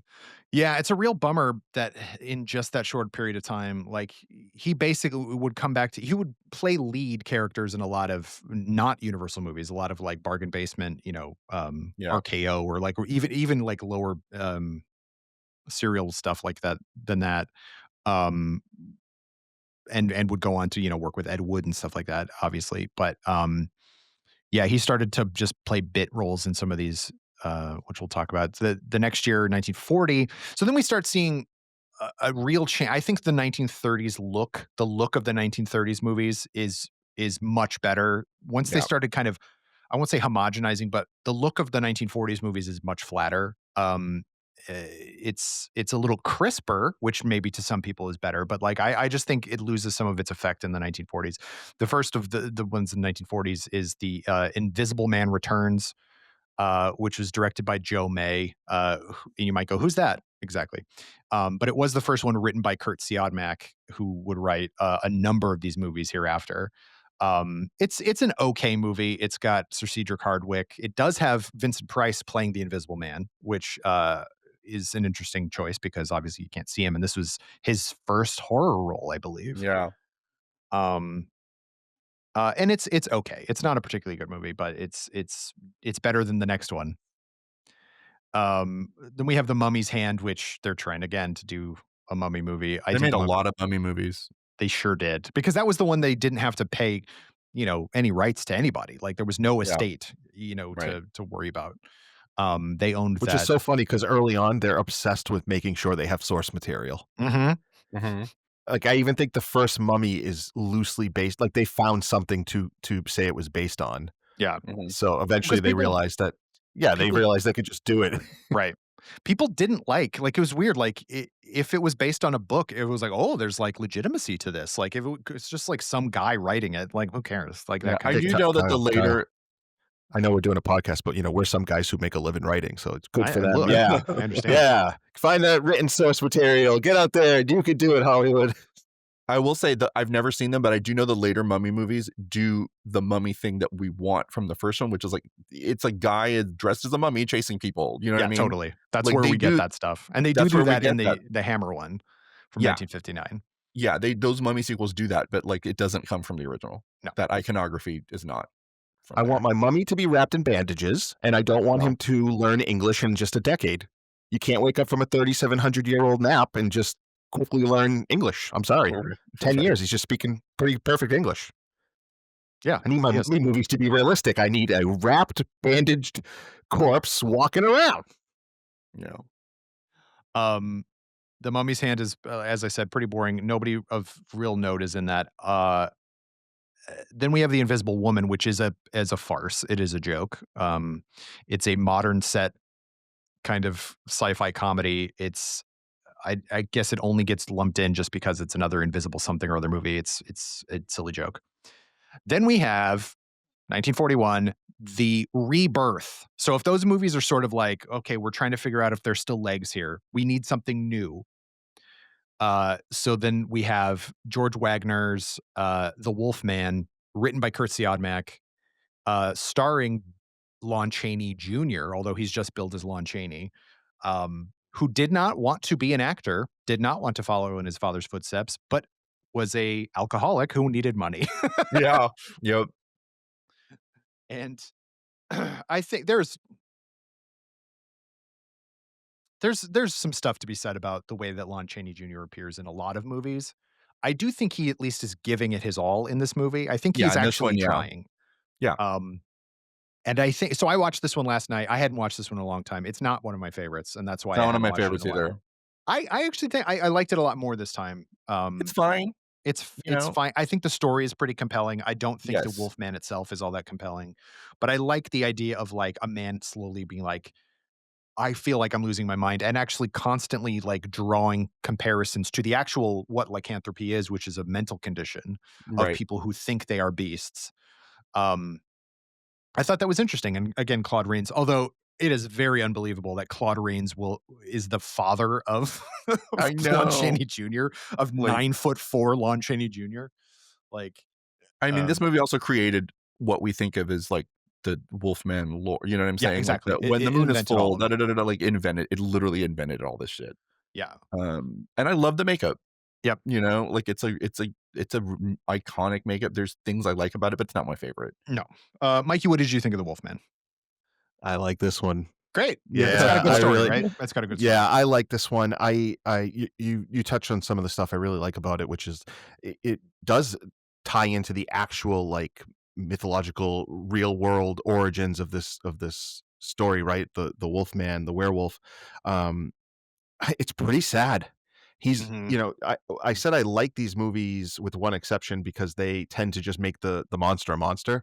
But in this one, he's really tragic, right? Like he becomes infected because he's trying to save somebody, right? It's Yeah. not like he does something selfish. He's a little bit of a creeper before, right? Looking at the woman across the street with the telescope and all that. So there's a little bit of that in him already, which I think makes it more interesting when he becomes a werewolf and actually preys on her. I like that when he becomes the werewolf, they don't pull back. Like he doesn't have No. this sudden realization as a wolf that he's attacking this woman that he cares for. He just attacks her. He attacks his dad. Yeah, when he's in Um, wolf form, he just is unrepentant. It's the human form that's, you know. Yeah. And he doesn't know how he got there. Like he's still Yeah. very and I also like there's like a mystery element, although you know exactly what's going on, but like the element of for the characters is like I beat a wolf to death and now Yeah. you're telling me that I killed a man. Like that is not what Right. happened. And you know, the pentagram, all that stuff. I think having the Romani, you know, lady, which is what's her name? Elena Ospinskaya, who is incredible. Like she's Mhm. The she's line a Polish delivery is actress. She's delightful. She's very little. She's a very tiny little woman. And then Bela Lugosi is literally Bela, the fortune teller. great. Yeah. And he's really good in his few, He's really his, good. his couple scenes. He is, I think, the only actor who has played every monster, right? Ye- Because he plays Frankenstein's monster in Ghost of Yeah, Frankenstein, and he's a wolf in that. Yeah. So and he's a werewolf in Yeah, this, he's a werewolf in this. and he's yeah. Dracula. So he's played all of them. Yeah. Although I don't think he's been a mummy, but that might be it. Like, Yeah. but yeah, He's played all of the big three. Please. Another movie, by the way, where the makeup is great. Yep. it's totally transforms him. You cannot see his real face under that Mm-mm. makeup. Yeah. I also I want to make sure I say this carefully. I can see the ways that these movies are culturally insensitive, right? Sure. But I do think it's kind of remarkable because many of the times you get the impression they're trying to be respectful, right? Like they might use terms that we would never use now, but they are trying to treat other people as people worthy of Mhm. respect. Yeah. And it's funny to me that we got away from that. Like the people in Hollywood got more offensive, more directly Yeah. Yeah. offensive, less like they were less concerned with being respectful. So not that there aren't any flaws with these movies, right? Not I'm not saying that, and I don't want to say that they're all like perfectly like that. I just get the sense that like the people making them see other people as people and are trying, and that Mhm. their mistakes are they're well intentioned mistakes and not malicious.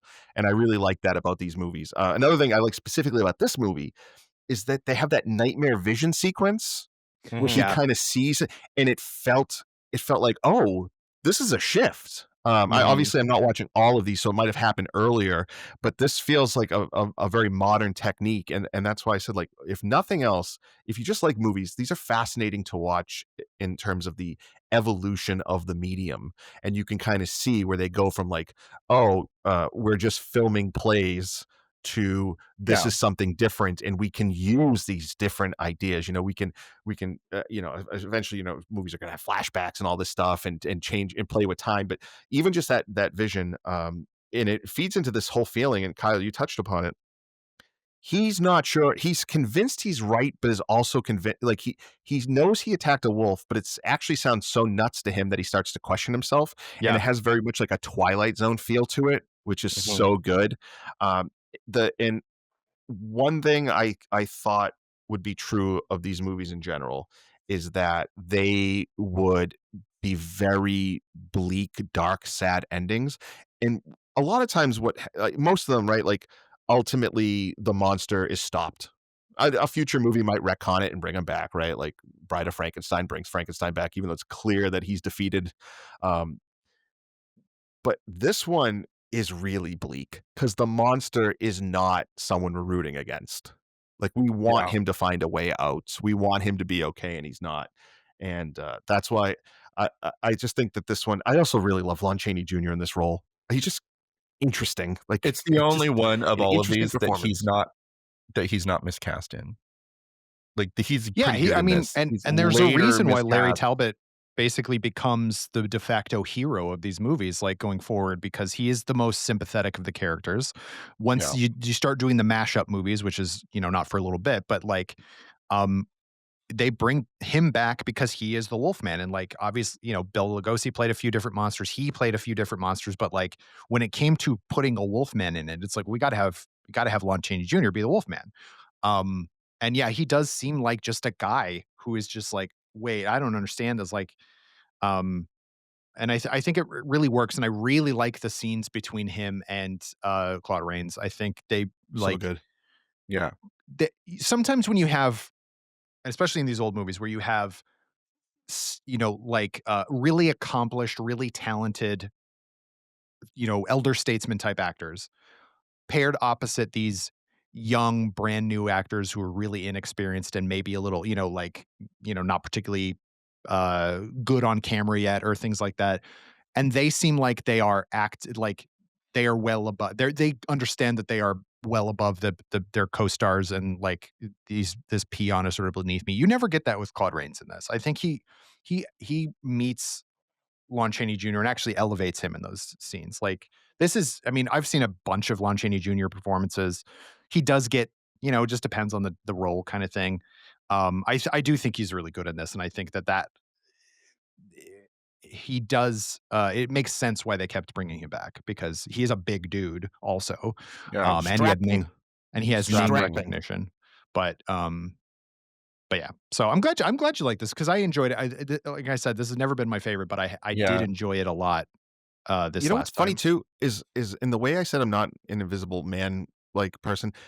One of my favorite movies ever is an American Werewolf in London. London, So and good. yet I don't think of myself as a werewolf guy. Like, I just never I don't know, like, if you were asking me to, like, list my favorite, like, classic There actually creatures and aren't stuff that like that. many really good werewolf movies. Yeah. There's like Yeah, I and would say 4 to 5 like Mhm. legitimately good. So if we count this one, which I think just for, the purposes of history, we have to include this one. Um American Werewolf in London, The Howling, Dog Soldiers, maybe The Curse of the Werewolf, which is the Hammer one. Yeah. Um that might be it. You know what I That mean? might be Like, it. Yeah. oh, Ginger Snaps, but that's less of a werewolf movie, even though it is. But There's a really good werewolf sequence in Trick or Treat, but that's yep, not a that's true. werewolf. It's not a werewolf movie. No. Yeah. Um Hot Supermodel Werewolves. That's what I call that movie. That Yeah. I sequence of love. that movie. Yeah. So yeah, 1940s, they did not skimp on making these movies. No, we're not going to Nope. talk about really any of these, but obviously they were worth mentioning as we're going through them. The next year was Ghost of Frankenstein. Or actually, less than 6 months later, 3 months later, from The Wolfman was Ghost of Frankenstein, in which Lon Chaney Jr. played the monster. Um, at the end of that one, he is blinded. The monster is blinded, which will come into play in a minute. Um, then we have the Invisible Agent, which I think actually does a decent job of like, what do we do now with, it's 1942. Well, now what are we going to do? The World War II is going on, so let's make an invisible spy for the U.S. I think it's a fun idea. Kurt Siodmak wrote that one. Then we have the Mummy's Tomb, in which Lon Chaney Jr. plays the mummy. Karis now, not Imhotep anymore. It's not a good movie. Then we have the big crossover movie, again written by Kurt Siodmak, who basically was the writer from here on out. Yeah. Frankenstein meets the Wolfman, and we have Larry Talbot back, as played by Lon Chaney Jr., and Frankenstein's monster as played by Bela Lugosi. Interestingly, Lugosi is like middle build in this, even though he Yeah. is frigging Bela Lugosi. He is beneath So Alona Massey, Patrick Knowles, who is the kind of bland dude in the first The Wolfman, and he's with Maria Uspinskaya and Lionel Atwill and Lon Chaney as the Wolfman, but Bela Lugosi middle of the pack there. originally, Lon Chaney was supposed to play both the Yeah, the monster, and they were just like, it's just too much. Like it's it's too how are much. we going to do this? I The mean, it would have been annoying great. thing, and the thing that I think they really did Bela Lugosi dirty on, is that he was playing it. Oh, the monster was blinded at the end of the last movie, so he is walking around as we Yeah. sort of think about Frankenstein Yeah. with his arms out, doesn't know where he's going. He's like looking, Yeah. Yeah. Yeah. like Yeah. using his hand to find stuff. And then they cut out the whole explanation of that he is blind and all the connection to the previous movie, and so it just looks Mhm. like he's a bad actor in it. It sucks. Yeah. I feel real Yeah. bad for Bela Lugosi. Yeah. But this is the movie that started the concept of the shared universe. Yep. Because before that, the assumption was that these were all in their own thing. Yeah. And why And wouldn't then they it was be? like, nope. And then that's hammered home with what is it? House of Frankenstein? House of Yeah, Frankenstein, Frankenstein the Dracula. So next now year, it's like, yeah. oh, all of them are it's one continuity now. Except for the mummy. Mhm. The mummy was never Right, considered. which was only ever in his own, continuity, Yeah. um, but without Frankenstein meets the Wolfman, and especially House of Dracula, we wouldn't get stuff like the Monster Squad, we wouldn't get, Nope. and we wouldn't, as you said, we wouldn't get the cinematic universe, which is now the biggest thing in the world. Yeah, and just the idea that these are all associated with each other beyond just, oh, they're from the same studio. It's like, no, they Mhm. coexist. These characters coexist. They created this whole thing that we now take for granted. 'Cause they never crossed over in the Hammer films, you know what I mean? Like, this No, was a they kind of a didn't, uniquely universal thing. universe. Yeah. Um, uh there's some other ones. We got Phantom of the Opera, the remake, which you watched, Eric, and you I said was watched, boring. yeah, it's fine. It's just not really a horror movie to me. Do you know what I mean? It gets I never lumped yeah, in. yeah. The makeup sucks. I know it's Claude Rains, and it's not a bad performance or anything. It's so from, like, it's late 40s, I think. I wanna say it's, like, what, 1949? No, it's And 43. It oh, should it's be 43? yeah. Okay. And it's in color, and it just doesn't it's not that the horror sequences aren't interesting. It's too long. It's like, what the good thing about these movies is, like, They're around 70 minutes each, and this one's like, no, we're going to be a 90-minute Well, yeah, this color was meant to be like spectacle. their big costume, They're epic. big. And It's a big costume epic more than it is to me a horror film. It's not Yeah. bad. I have no need to watch it again. I have never liked, other than the 20s one, just for kind of kitsch purposes or history purposes. I have never enjoyed a version of Phantom of the Opera, and I'm sorry to all of the Andrew Lloyd Webber people out there, but I just don't care about that I story. don't like that play either. But anyway, like it's also, you know what it feels like? You know why it's surprising we don't like it as much? Because it's a Batman villain. Like this is a Yeah. Batman villain origin story more than it is a horror monster. He's not a But monster. they basically do the exact same story, but more interesting in House of Wax. Oh yeah. Or I haven't seen that in a long time either. Or I guess, what was it called? Mystery of the Wax Museum, the original, which is a really good movie. If you've ever seen the Warner Brothers, that was their kind of attempt at doing horror movies, and they're really good. Son of Dracula allows Lon Chaney Jr. to play the plumpest version of Dracula ever to exist. Put that on the You poster. know what's weird is that movie outside of him is really kind of cool. Like the story in that movie is cool. The setting, like putting it in like the American South, all of these things, but he is so miscast.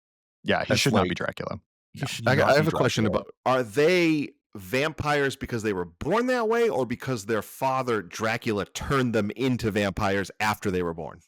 I have no idea. They never make it clear. They just don't. They could be son and daughter in the sense of like they're just people that he, that maybe how they refer to vampires that he made, and like were part of his family in quotes. But they never say. They don't say. I don't. That's not what I. No, I want that. You made it more complicated, Eric. No.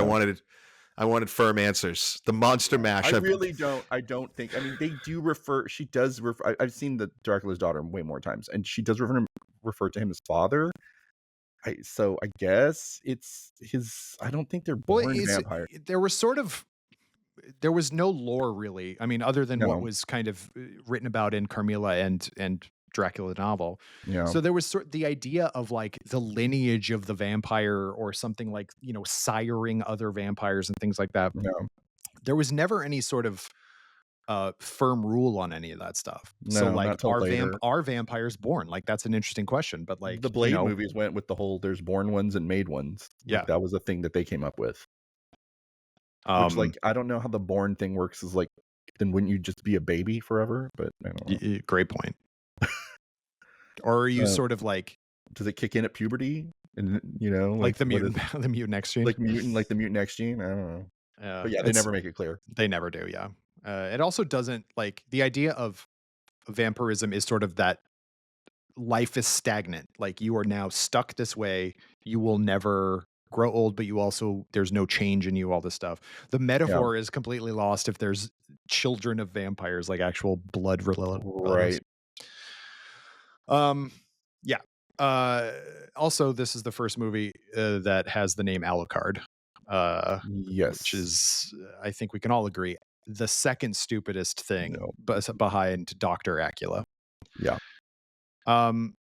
So then after that, we're just go speed through these. The Invisible Man's Revenge is just a silly movie. The Mummy's Ghost is, again, stars Lon Chaney. House of Frankenstein, as you mentioned, that one has John Carradine as Dracula, who's barely in that movie, actually. Mm-hmm. He gets killed pretty early on. It also has Boris Karloff as Dr. Gustav Niemann, who is just sort of like all-purpose bad guy in it, who wants to like bring all the monsters together. Then we have The Mummy's Curse, again played by Lon Chaney. Then we have House of Dracula, with all the same people except no Boris Karloff at all. She-Wolf of London, which I've never seen that one. No, I haven't either. But it does have June Lockhart as the titular She-Wolf, which is very strange. And then we start getting to the parodies. So these have been around long enough. They'd made enough of them that now it was like, well, what else are we going to do? We need to make them a joke. Yeah. So then we get a run of Abbott and Costello Meet. So we have Abbott and Costello Meet Frankenstein, which is a good movie. Yeah, it's funny. It's fun. And it's the only other time Bela Lugosi plays Dracula in these movies. Yep. 17 years later.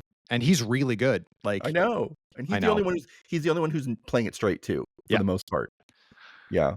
Yeah, it's and it does have Lon Chaney Jr. again playing Larry Talbot, but he is by this point an absolute lush. He's not really giving much of a performance. Then after that we have Abbott and Costello meet the Invisible Man, which I believe has the tease at the end of Abbott and Costello Meet Frankenstein is that the Invisible Man is going to be played by Vincent Price again, and he is not in this movie, which is a real I think problem. And then we have the Abbott and Costello Meet Dr. Jekyll and Mr. Hyde in 1953. These are all just silly movies, and they get progressively stupider as they go along. I kind of feel Abbott and Costello Meet Frankenstein really is the last one of the kind Because of, at you know that what I point, mean? yeah, Yeah, it's the last of this universe because the other ones don't really relate to it. It's like it puts a comedic cap. It was a very big hit. it was huge. Yeah, absolutely enough was to make huge, 4 and sequels. but they didn't bring those monsters back, which was weird. Yeah. It was like, oh, let's do this with other characters. I'm like, well, okay. And but amid all of this kind of, the last gasp of the classic Gothic horrors, by this point we have Atom Age monsters starting to, this is obviously post World War II, 1950s. And we have Jack Arnold, who had made sci-fi movies like It Came from Outer Space, and would go on to make Tarantula and The Incredible Shrinking Man, all of which are really interesting sci-fi movies. But he makes The Creature from the Black Lagoon, which was a 3D movie, which I have seen projected in 3D, which is really cool. And it has another just incredible monster design, which is the Gill Man, as designed, I think, by who created a lot of people, but who gets the main credit for this? I guess I don't really know. At any rate, there's a number of people created by Millicent Patrick. That's who it was. She was the makeup designer and special effects artist who came up with the drawing design. Mikey, what do you think of Creature from the Black Lagoon? I think this one is probably the most fine out of the 8 I watch. And we talked about, I was focusing on like the 8 most iconic, famous, ubiquitous monsters to come out of these films, and The Creature's the last one. I think the action sequences are pretty incredible for the era. Yeah. They go on a long time, almost like they got a little high on their own supply there, being like, wow, I can't believe we can do this. Let's do a lot of it. Like the old joke. We pay for the van. We're going to film it from Mystery Science Theater. At least it looks really good. I think the creature looks amazing. That's a running theme for these films. And it is scary. Like, he's a scary monster, and it's a classic, obviously saying like it's a classic monster movie. It's really good. It's just a lot of little too much talking and arguing and long sequences. I feel like this, even for a movie that's not too long, it probably could be 15 minutes shorter and be much tighter and a little bit better. The thing is, like, by this point, there was sort of a formula when it came to sci-fi movies, and that there was always a million people in these movies, and they did not all need to be there. And there was like, differing scientists. There was the adventurer guy. There was like the old guy who knew what was going on. When I think of something that actually came out after this, but Them, which is like a really great movie, but like there's just a lot of people talking about stuff. Like, even in It Came from Outer Space, which was Arnold's previous movie to this, it was just a lot of people talking about stuff. And so, that does kind of run the problem. It has some amazing underwater sequences, which the underwater sequences are really cool. I just rewatched it. I hadn't seen it in years. It's never been one I've been obsessed with. But like, oh, you know what I did notice? I was like, how much expectations on how men are supposed to look on film has changed. Because like the main dude, like he's like early in the movie, he's like, I'm gonna go into the into the water, and then like he's in his little shorts, and I'm like, he's like not. He's like normal looking. Like he's he's just like, he looks like a normal dude. I'm like, today that guy would have to be ripped. If you're going to be in a movie in short shorts, they would make him, they made the women do that. Like they made sure that the women were perfect looking, but like the guys could just look like normal guys. And like, that is what struck me the most, of like how much that's changed, but when you think about how not not risque the earlier movies are. And, now it's 50, 53, 55, 55. Um, and so it's 20 years since The Bride of Frankenstein, and that movie has to hide so much of what it's trying to do.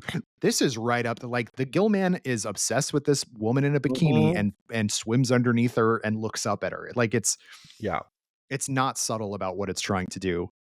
Um, Also, Brooke Adams is gorgeous. So I need to point that out. Yeah. You know what I think does hurt this a little bit? It looks too slick. It's very It slick. doesn't. Yeah, It doesn't have that Well, it's, depth of the it was the earlier 50s. That's films. what movies look No, like. I in the know, 50s. I know, and I'm also watching this after having seen a million of these movies from this period, these sci-fi movies, which this probably looks better than a lot of them, but it just looks too slick for what I after seven of the this I think this was the seventh of eight, so I'd already watched six, and this is obviously the latest one that I Mhm. watched. It felt like almost from a different studio well, outside it's of just the it's creature looking great. it doesn't feel like as much, and I like it. It's just it doesn't feel like it's a monster movie in the same way the others are. Like it's just Mm-mm. from a It different doesn't. era. Yeah, It's it just feels like a completely. totally different. It's It not doesn't belong gothic at to all. these. Like, It's not Yeah, gothic at all. It just doesn't. It's not lumped in. They lump it in there because Universal owns it and it's a monster, but right. it doesn't really feel of a piece with those. It's not in the same universe, definitely. Like it's not connected in that way. No. It's just its own. It doesn't bother me that it gets put in there with the others because it's a good movie and it's an iconic monster. But like, it's not. It feels from another era because it is from another era. Yeah. Yeah. Which is weird that so they made two sequels to this. The second one is very bad. The third one is relatively interesting, but it's also pretty bad. But they were made basically as the Abbott and Costello meet the old whatevers were kind of coming out to the end. And so like the very, very last movie in the cycle, I guess, if you can call it that, was The Creature Walks Among Us, which is the third of the Creatures movies. Um, and that by that point is 1956, and they really do feel kind of played out. But the oldest movies started to be shown on TV by this point, and so that had Yep. kept them alive for ever. And Yeah. This is we where you we get famous monsters of filmland. right, You yeah, get the monster kids, what they call the generation, the boomer kids who started watching these movies on like Vampira and like on week afternoons or whatever, like created a whole new fan base. the Million And Dollar Movie, which was what they used to yes, do in New York City, where they would show the same movie every night for a week. I Which was didn't know just a that. cheap way to do it, but literally Yeah. that Joe Dante and various people who grew up in John Landis, I think, have talked about like the reason they know these movies so well is that they would watch them 5 days in a row or 7 days in a row. Well, it's what happened to my I generation did with the same thing. cable. I did the same thing. Cables. Yeah, Cable right. is what happened. We were watching Shawshank Redemption every night for months. I mean, for me, in like the early, when we first got HBO in the 80s, it was like, why are Star Trek II, The Wrath of Khan, and Poltergeist among my favorite movies? They're great, but they were also on every fucking day. Yeah, They were on every day, and we watched them every day. So yeah, that makes sense why they knew them so well if they were on every yeah. night like that. In And an it age when created, and repeats weren't a thing, that's what they right, did. when Hey, repeats bring weren't this a thing. back. Bring it back. Bring back Yeah. showing the same movie every night for a week. Well, Give let me us tell you, 20 channels I and don't we have have no choice. cable. I don't have cable, but my mom does, and let me tell you, there's like the same Marvel movie on FX like every night. So there's Oh, almost yeah. that, but it's just that nobody watches cable. But like this monster revival led to I still have so cable. so much stuff. Like you get Mad Monster, but you get the Monster Mash because of this. Right. 62 was Monster Mash. Yeah. It led to so much. Everything is because of these repeats, these movies showing on TV. That's part of the longevity of them. Yeah. Way after the fact, way after they came out. Yeah. And obviously there is Universal has been trying for a long time to kind of make Yes. these a franchise. There, in the 2000s, you had The Mummy, and then The Mummy Returns and The Scorpion King. But then they were like, "Ooh, let's keep doing this," and they made Van Helsing, which is a flawed movie. Ugh, don't like that And then movie. they made The Wolf Man, which is not as bad. It's pretty good, Alright. actually. It's I okay. think it's Yeah. they relied too much on CGI when they have Rick Baker doing werewolf effects, Right. which is absurd. And then they tried to do it again with with Dracula Untold in 2014, and then of course the failed Dark Universe with the Mummy, and then they kind of shifted gears and did the Invisible Man, Lee Winnell. Then I guess Renfield technically counts as a Universal monster movie, although not really. And then Lee Winnell's Wolfman, which nobody liked. I didn't see it. But yeah, so that's that's a kind of that's the Universal monsters. I've a few wrap uppy things, but Mikey, let's turn it to you as somebody who'd never seen any of these movies before. What are your overall impressions, and what were maybe like your top three? That after a lifetime of thinking I knew what was going on with these movies, I knew less than I realized. They're better on the whole. And look, I'm also kind of watching just the most famous ones, Yeah, you're and not those watching tend to the be shitty sequels. Yeah, those tend to be the best ones, right? That's why they get remembered a lot of times. Not always, but a lot of times. But I just, for what I did see, I liked them way more than I anticipated, and in ways I didn't anticipate. I'm not a snob. I'm not like an anti-silent film, black and white person. Like I'm not a snob. I'm not like against those, but I love watching them. Actually, I wish I should watch more of them, and this reminded me why I should. They are interesting on their own, and they are also interesting as time capsules of the beginning of the industry that I love so much. So, I would recommend anybody to do what I just did. If you've never sat down and watched them, just do it. And I'm going to on my own time now, kind of watch some ones that I want to that maybe aren't so obvious, but I just want to see more performances. I think you'd like Abbott and Costello Meet Frankenstein. I think you would. I think it's a lot of fun. Yeah. All right. Put it on If the you're list. gonna watch an Abbott and Costello one, it's that one. Meets Frankenstein is for sure the one. Yeah, that's great. Well, I'm glad you did this. I'm glad this was sort of a, when we had our Nerdoween discussion, we wanted to end with Universal Monsters because this is effectively the 100th year, 100 years since they started, really, with Phantom. Phantom. Yeah. So it's a really interesting kind of time. And you were the one who volunteered. I'm going to watch a bunch of them and then talk about it. So we of course wanted to and nobody ever talks me out of these things. No one's ever like, that's not you have to eat. You have other responsibilities. We all try to talk you out of them. Nobody ever is like, don't do that. It's wrong. Can I just say that a couple of very funny things I noticed though, real quick. Sure, please. In the first Frankenstein, they credit Mrs. Percy B. Shelley. In The Bride of Frankenstein, Mary Shelley gets her name back. Well, I think that's James Whale. That's just him being like, no, like, I have clout now. There's also this very funny thing they do where they start just giving certain people get one name credits. So it'll just be Karloff. Like he's so famous that's it. Also, they love to do this thing where they have a mystery. Like, so it'll be like, The Bride, ? It's like, who is this for? Like, who is so, like, who is like sitting around being like, I can't wait to see who it's going to be. And finally, Young Frankenstein has always been one of my favorite movies. But I was clearly watching it with one hand tied behind my back because while I knew that he based it specifically on these films and used like the same sets and props and tried to recreate the lighting, I could not fully appreciate the craft that Mel Brooks put into that movie. And now I've been sitting here after watching these being like, do I have to reconsider that not as the greatest comedy ever potentially, but as one of the greatest films ever? Because not only is it amazing unto itself, just in terms of an homage, it is, I don't think there's an equal. So this made me take a movie that I thought I could not possibly like more, a movie I've read books about, I have studied, I read about, and made me realize that I did not even truly appreciate the depths of its greatness. Okay. I would also like to recommend to people on the Frankenstein tip, if you've never seen Gods and Monsters with Ian McKellen. Great movie. That's a great movie about James Whale. That is a very fictionalized account of James Whale's last days, but some of it is really true. And Brendan Fraser's in it, and the young Brendan Fraser, and he's really good in it too. It's a great movie. And Ian McKellen, I think, either won or was at least nominated for an Oscar. He was nominated. I don't remember if he won. He was nominated. Yeah. Real quick, Mikey, what are your top three? of the ones you watched?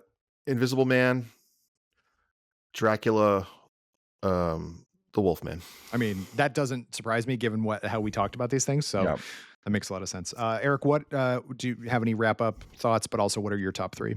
My top 3, I mean, haven't rewatched Invisible Man. It's probably the best, but my favorites go back to childhood. It's Frankenstein, Bride of Frankenstein, and Dracula. Like, it's just those characters. And then probably Sure. now, Invisible Man's kind of like reached over Wolfman, which was before for a long time. I think Invisible Man is my favorite, just because I think it's the best of the movies. Like I just get the most out of Objectively, it. I think it is too. Then I go Frankenstein 1 and then Dracula 1. Okay. And then never Dracula Dead and Loving It, which is a very bad movie. So bad. But definitely enjoy Wolfman more than I thought I did. And that was a lot of fun to revisit. So thank you both for joining me to talk about our final spooky season episode for this year. Eric, how can people find you and your work on the internet should they choose to find you? They can find me at Geek Boy Eric on Blue Sky and every day on Nerdist.com. Mikey, what about your good self? Burger Mike, all one word, at Blue Sky. And everybody, you can find me at the same place they can find Eric and Kyle, the greatest website anybody ever created, Nerdist.com. And if you want to follow me on Letterboxd, you can see how few scary movies I've actually watched this year. Like compared to the previous years when I've watched like 50 movies in October, I've only watched like less than 20. Oh, jeez. I know. Well, it's not like we have to watch a bunch of shows or anything. I know. No, 100% true. Like this is a busy year, but you can follow me there at Kyle_Anderson. All right, folks. Thank you all. I hope you have a very nice and happy Halloween. Please be safe, but also watch something scary. And actually continue to do so until the end of the year, because as you well know, I don't like Christmas. Keep watching scary movies. Until next week, I've been Kyle Anderson. Join me again then on Laser Focus, when my guest will be a different person. Bye-bye.